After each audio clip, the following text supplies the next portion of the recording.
Olá pessoal, eu me chamo Elizabeth Mustafa e sejam muito bem-vindos a este canal. Hoje nós vamos conversar sobre a Índia milenar, a Índia Védica, a civilização mais antiga do planeta, os antes de Cristo e até muito antes, porque a história oficial não consegue desvendá-la totalmente. Ainda hoje, nós precisamos mergulhar nos seus mistérios, nas suas lições profundas de espiritualidade para compreendermos o que a Índia trouxe, o tamanho da sua contribuição. Quando nós estudamos história pelo olhar do Ocidente, nós apenas citamos a Índia a partir das grandes navegações efetuada pelos portugueses, pelos espanhóis, no período do século XV, do século XVI, quando a Índia mostrou para o mundo as suas especiarias, as suas sedas, as suas riquezas, que comercializava com os povos daquela região, e os portugueses alcançaram, através dos mares, através das suas aventuras bravias, o mar da Índia. Depois, em outro momento da história, nós vamos de novo ter o contato com a Índia quando falamos do imperialismo no século XIX, na era da Rainha Vitória, quando a Inglaterra tinha possessões por todo o mundo, quando a era vitoriana dominava todos os continentes, e a Índia faz parte desse contexto. Depois, no momento da sua independência, quando Mahatma Gandhi mostra ao mundo a sua revolução pela paz, e sem um tiro, e sem armas, e sem força bélica, consegue declarar a independência da Índia. Tanta sabedoria, tanto saber, tão profundo essa civilização que nós ocidentais, com nosso olhar racionalista, materialista, ainda não podemos compreender. Por isso é necessário olhar mais atentamente para essa civilização, para que a gente possa compreender quão grande é a sua contribuição. Nós hoje podemos fazer essa releitura, dando esse enfoque espiritual, já que temos, para a nossa alegria, para a grandeza do nosso estudo, a obra de Chico Xavier, por Emmanuel, no livro A Caminho da Luz, quando ele coloca para todos nós que os indianos são os primeiros capelinos a entrarem no planeta quando do degredo daquele sistema, daquele orbe. Você já deve ter assistido o meu vídeo anterior sobre os exilados da capela, aqueles espíritos extraterrestres que adentraram a Terra no momento em que o seu planeta estava atravessando uma transição do mundo de expiação e provas para o mundo de regeneração, assim como nós estamos atravessando agora. Eu usei o livro Exilados da Capela, de Edgar Arnold, para comentar com vocês esse período, esse episódio. E agora eu trago o olhar de Emmanuel no livro A Caminho da Luz, que nos mostra que os hindus deixaram grandes contribuições, principalmente porque trazem gravados em sua alma, em sua memória astral, o que aprenderam no seu mundo já evoluído em relação à Terra, quando aqui entram no planeta.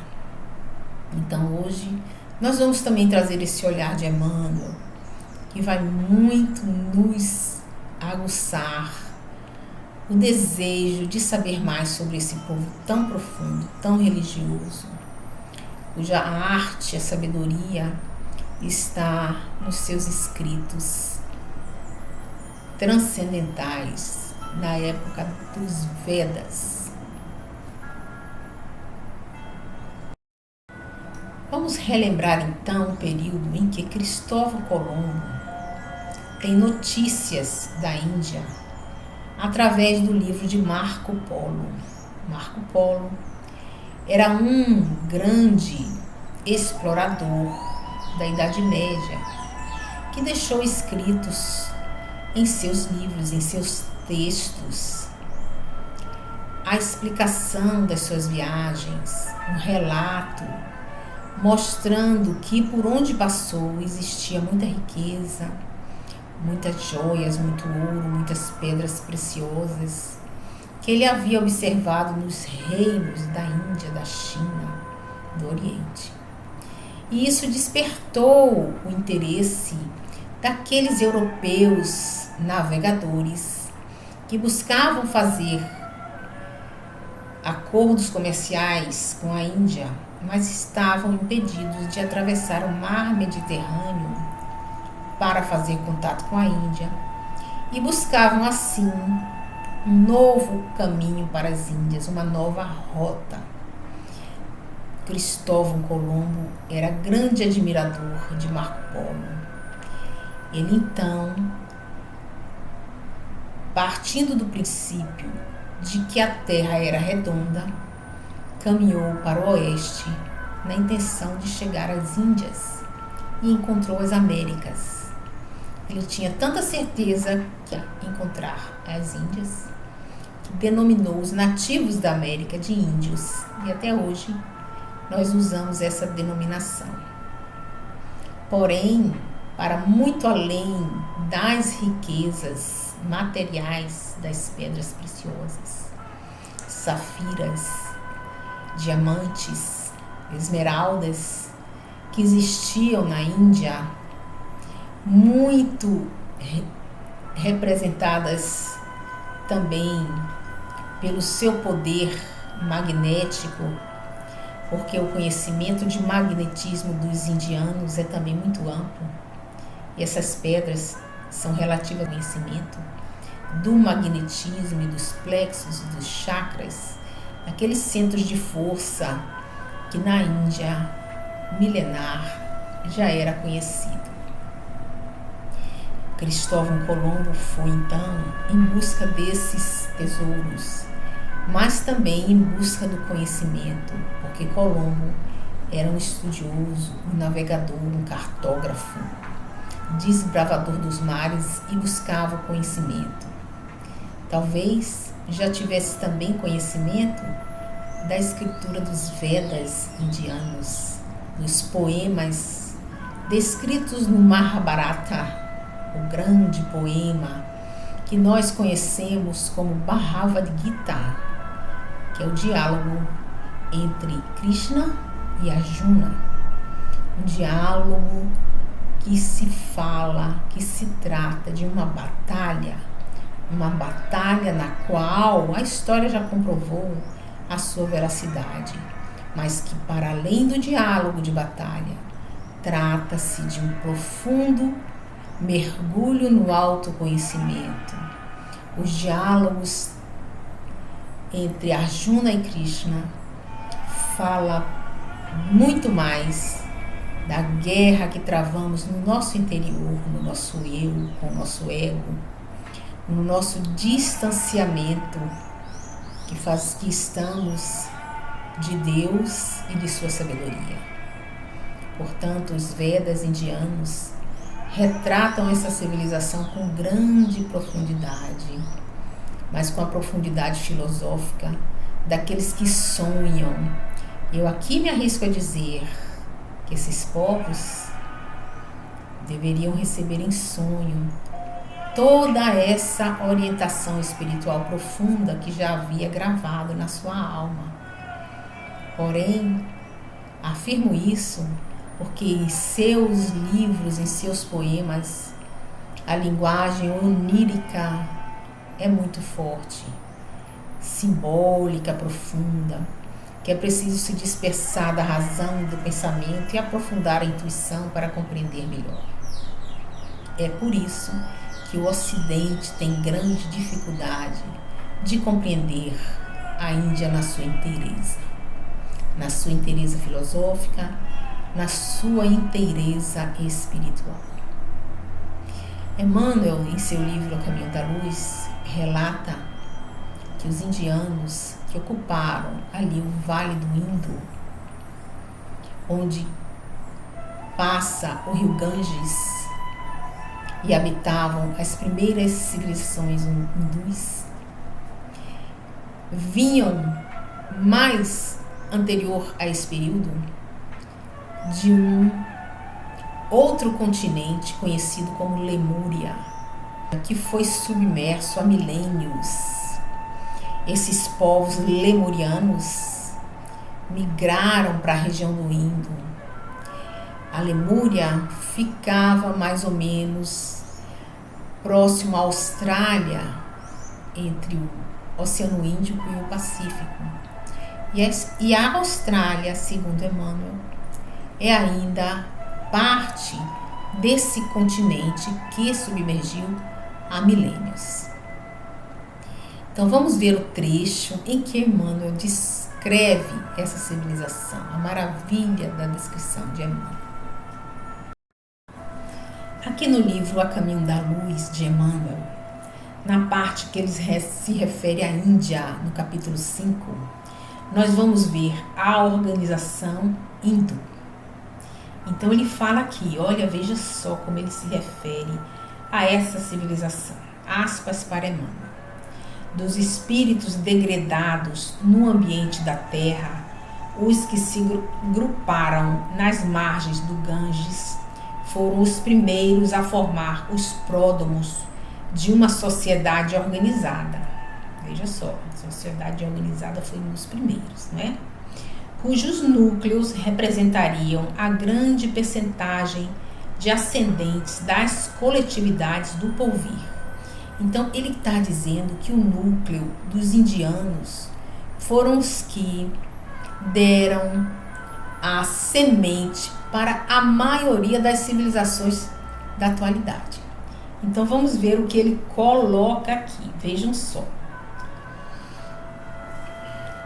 As organizações hindus são de origem anterior à própria civilização egípcia e antecederam de muito os agrupamentos israelitas, de onde sairiam mais tarde personalidades notáveis como as de Abraão e a de Moisés. Então ele mostra aqui que antes mesmo dos israelitas e dos egípcios entrarem no planeta, os hindus entraram, mostrando para nós que o degredo oriundo de Capela foi feito em vários momentos da história primitiva do planeta Terra.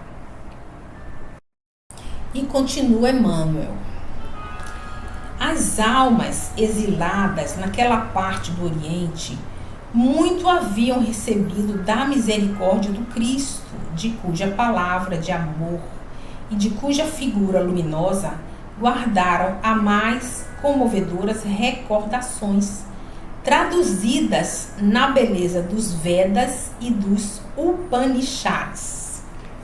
Ele faz duas referências aqui, dessa beleza, dessa transcrição, que nós vamos perceber na leitura dos Vedas, que eu já falei para vocês, que são os poemas antigos que relatam a saga dos hindus, e dos Upanishads. Os Upanishads são mais relativos à filosofia hindu, que deixa também um grande legado para todos nós, que vai ser o berço filosófico de várias e várias correntes, inclusive da atualidade.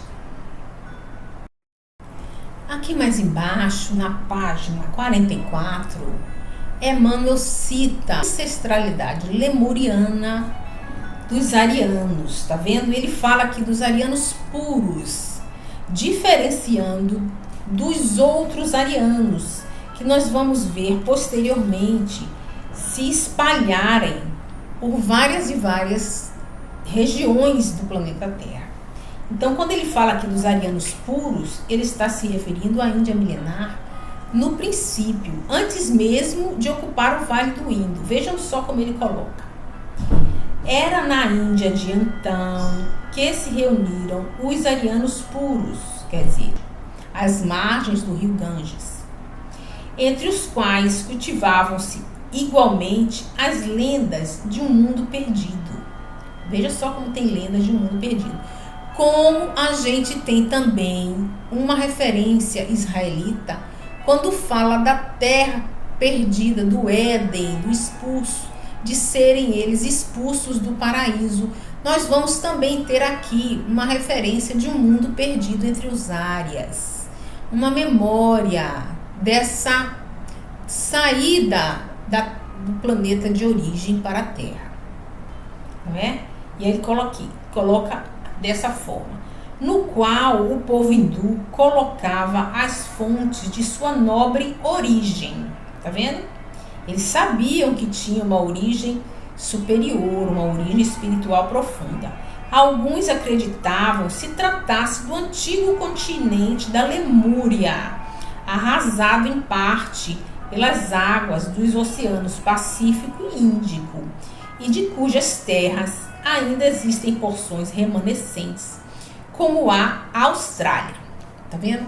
Falando que a Austrália ainda traz ali a lembrança também desses povos. Inclusive eu já falei no outro vídeo sobre a Lemúria e sobre o continente da Atlântida que submergiu, e que também os aborígenes são descendentes desses povos aqui, não é? Porque quando a Lemúria estava submergindo, os povos saíram, migraram para as outras áreas que estavam imersas, e aí foram para essa região do Ganges, primeiramente.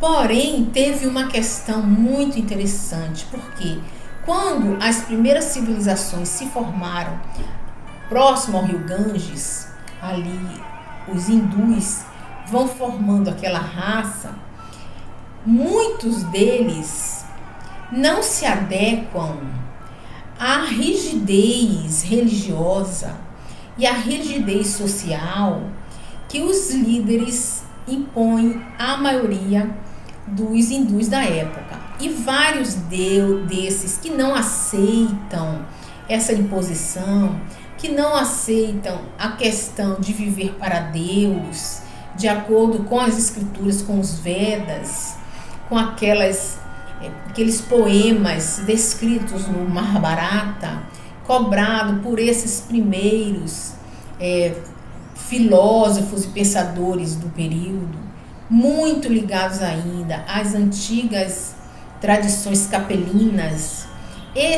Alguns desse grupo se dispersa e sai pelo mundo, como se fossem pessoas procurando o seu lugar no mundo e não conseguissem se adaptar a nenhum local. Então eles vão se misturando com os outros povos e vão formando outras e outras civilizações, de modo que todas as civilizações da Europa recebem primeiramente os árias. Por isso que a gente vai dizendo que os arianos, eles vão se dispersar pelo mundo nessa busca da identidade, e muitos deles não estão interessados em viver pela aceitação, pelo perdão, pelo respeito, sem as benesses da riqueza, com simplicidade. Então eles saem em busca desses locais para recomeçar uma civilização pautada em valores muito mais materialistas e imediatistas. E aí constroem outras civilizações. Vamos ver como ele coloca aqui, veja só. Emmanuel, então, vai descrevendo no seu livro como foi que os árias se espalharam pela Europa. Veja só como ele descreve. Aqui na página 44, ele traz o expansionismo dos árias, quer dizer, dos hindus, dos arianos puros. Muitos séculos antes de qualquer prenúncio de civilização terrestre, os árias espalharam-se pelas planícies hindus, dominando os autóctones, quer dizer, descendentes dos primatas. Quem são os autóctones? Eu falei para vocês lá no vídeo Exilados da Capela que os autóctones foram aqueles seres que se desenvolveram a partir dos primatas, na genealogia da qual descreve Charles Darwin, do evolucionismo que Darwin descreve, de transição dos símios para o primata e posteriormente para o homem, que nós reconhecemos como científica essa teoria. Então, esses povos desenvolvidos a partir dos primatas, nós denominamos autóctones, são aqueles geridos no planeta Terra, que não sofrem influência dos povos extraterrestres.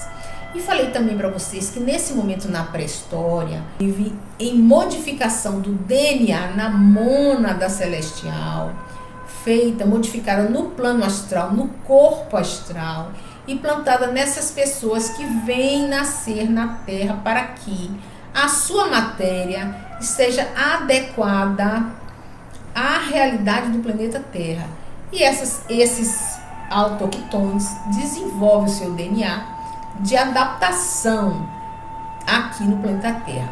Mas o que ele está falando aqui são dos árias hindus, que em contato com os autóctones dominam esses povos por serem mais evoluídos intelectualmente, tecnicamente, do que os autoctônicos primatas da Terra.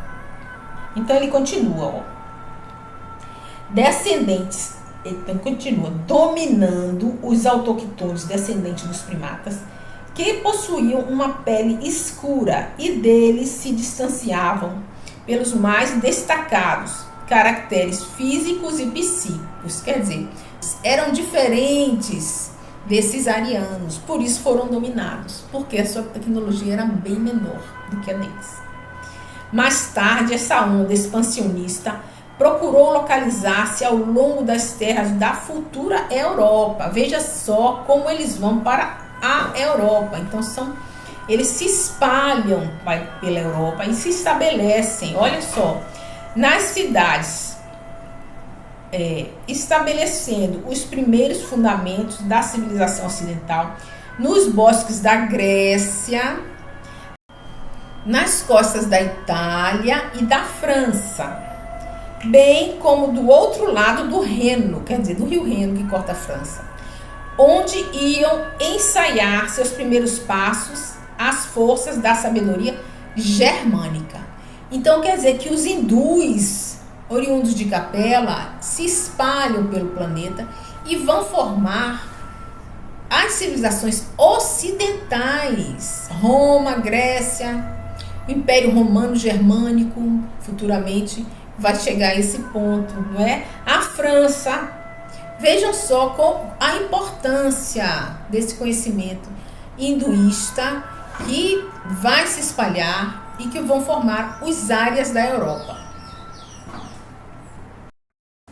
Nós podemos destacar a grande contribuição religiosa, artística, literária, não é? Porque o sânscrito, a língua original dos árias hindus, puros, no princípio, ela vai ser base linguística para todas as outras línguas do planeta Terra, tanto as línguas latinas como as outras línguas que advêm lá do grego, que é uma outra referência, mas que também tem nessa base semelhança do sânscrito. Então nós vamos ver aí. Nós vamos perceber muitas vezes, quando a gente olha de fora a Índia e vê aquela explosão de cores, de formas, e seus deuses com muitas mãos, com cabeças de animais e corpos de pessoa, e aquela cultura cheia de incensos e pedras. E nós, ocidentais, não podemos compreender. Muitas vezes a gente acha banal, a gente acha menor, Mas nós precisamos compreender que aquilo ali são símbolos, são simbolismos, são avatares, não é? São arquétipos, assim como Jung nos coloca, arquétipos de uma sociedade que já está arraigada no subconsciente coletivo e que no princípio, por utilizar essa linguagem muito ligada a sonhos, muito ligada à mística, muito sagrada, utiliza esse simbolismo, assim como nós utilizamos, por exemplo, o simbolismo de que Jesus é o Cordeiro de Deus que tira os pecados do mundo. Nós não estamos com isso cultuando animais, cultuando cordeiros. É apenas um simbolismo, uma referência. Quando nós falamos assim, o Espírito Santo é uma pomba branca, não é? Nós não estamos cultuando a pomba branca, nós estamos usando de símbolos, de simbolismo, de pureza, de leveza, não é? Então, nós precisamos enxergar também a Índia com esse aspecto simbólico, não como uma forma primitiva de ver a religião deles, mas uma forma simbólica da qual nós culturalmente não nos apropriamos, então não compreendemos. Também muitas vezes as pessoas não compreendem o simbolismo bíblico, a serpente que fala com a mulher, com Eva, aqueles que foram expulsos do paraíso, também um simbolismo profundo, com grande sabedoria, que retrata ali o distanciamento do homem em relação a Deus, aquele momento que ele abandona a vontade de seguir a Deus e passa a querer viver por conta própria. Então ele se afasta de Deus e é expulso do paraíso, quer dizer, expulso daquele planeta que está sendo modificado e que é necessário estar em sintonia com aquele planeta. Então ele se afasta de um planeta e migra para outro, não é? Tal qual os capelinos vieram para cá. Então são símbolos que nós ainda estamos a desvendar no próprio Ocidente, das nossas próprias referências religiosas, como as parábolas de Jesus, que são histórias contadas, mas são simbólicas, e é preciso desvendar o teor sagrado, espiritual, que elas nos deixam de ensinamento. Assim também os poemas védicos, não é? Assim também o diálogo de Arjuna com Krishna, que traz grandes ensinamentos. E também futuramente o budismo, né? O hinduísmo, posteriormente o budismo, que nós vamos ver aí a figura de Siddhartha Gautama, a presença de Buda a nos ensinar também através de figuras simbólicas que são muito representativas dessa sociedade que desde milênios já reconhece a reencarnação como uma verdade na sua vida que se expressa na roda de Sansara, não é? Essa religião que tem amor pela verdade, do reto agir, e todas as referências de aceitação espiritual de sua realidade, não é? Que está ligada ao conhecimento cósmico das estrelas, quando une filhos para o casamento. E é interessante que nós olhamos como se fosse ridículo os pais escolherem os parceiros dos filhos, numa consulta cósmica, e que dentro daquela realidade é tão bela, tão profunda, e o índice de separação entre os casais são bem menores do que o Ocidente. Quando nós olhamos as suas comidas exóticas, suas especiarias, aquela comida apimentada, estranha ao nosso olhar, e aquela população que se banha naquele rio sujo, o rio Ganges, não é? Onde se queimam os cadáveres dos ancestrais. E nós vemos a Índia hoje como a segunda população maior do mundo, com baixo nível de mortalidade, onde a população só cresce. E ficamos embasbacados em perceber como uma população que só cresce, só desenvolve, morre tão poucas pessoas, e as suas as suas formas de vida que são estranhas para a gente e que foram traduzidas numa história ocidental escrita muitas vezes nem por indianos, por ingleses, por aqueles que foram dominá-los, sem perceber, sem compreender a essência dessa grandeza.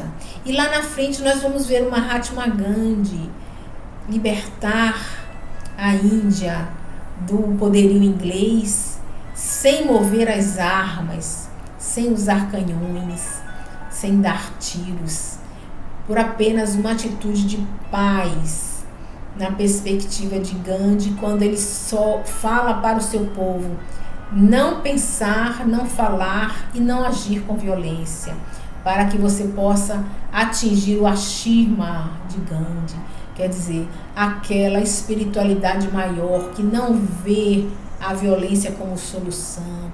Como uma nação inteira chega a esse ponto? É impossível que essa nação chegue com o olhar materialista do mundo. É uma nação que busca a espiritualidade há milênios, antes mesmo de todas as sociedades existirem. Então, quando nós olhamos para a Índia com este olhar e vemos a Índia suja, a Índia estranha, talvez ao olhar para a Índia nós estejamos enxergando a nós mesmos na perspectiva da nossa espiritualidade.